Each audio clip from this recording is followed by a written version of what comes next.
Welcome to Caris Park, a new and welcoming green space in Terrell Heights, with an origin story fit for a children's book that Miss Anastasia might read at a second Saturday farmer's market. Well done, everyone!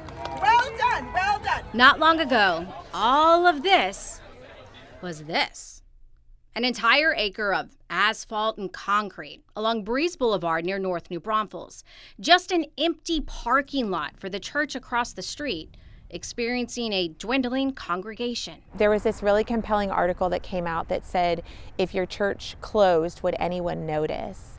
And our reality was probably not. Jess Lowry is the pastoral leader and executive director for Sunset Ridge Church and Collective. She says just before COVID, they knew that something needed to change. We noticed that we really were not a part of the neighborhood in any way. And she couldn't shake this idea that came to her years earlier. I woke up one morning and I'd had this dream, this actual dream, that the parking lot that sat vacant across the street from the church was a park. Time passes, but the dream continues.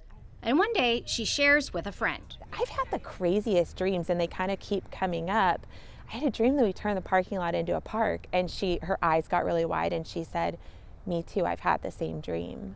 It's not until a good 5 years later, as the church is undergoing its transformation, that Lowry's recurring dream, and people are putting up park, park, park, park, becomes a recurring suggestion. We've found a lot of faith leaders are asking those questions and looking for help navigating that process. Sarah Woolsey is the executive director of the Impact Guild and Good Acres, a nonprofit that works specifically with churches and faith groups to help them reimagine their spaces.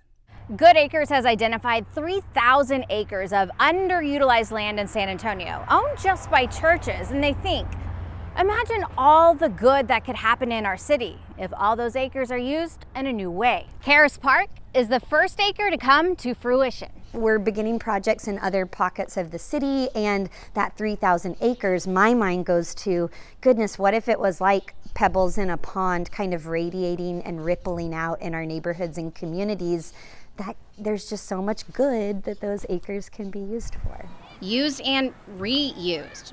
All of the asphalt, all of the concrete from that old parking lot, it is still at Caris Park.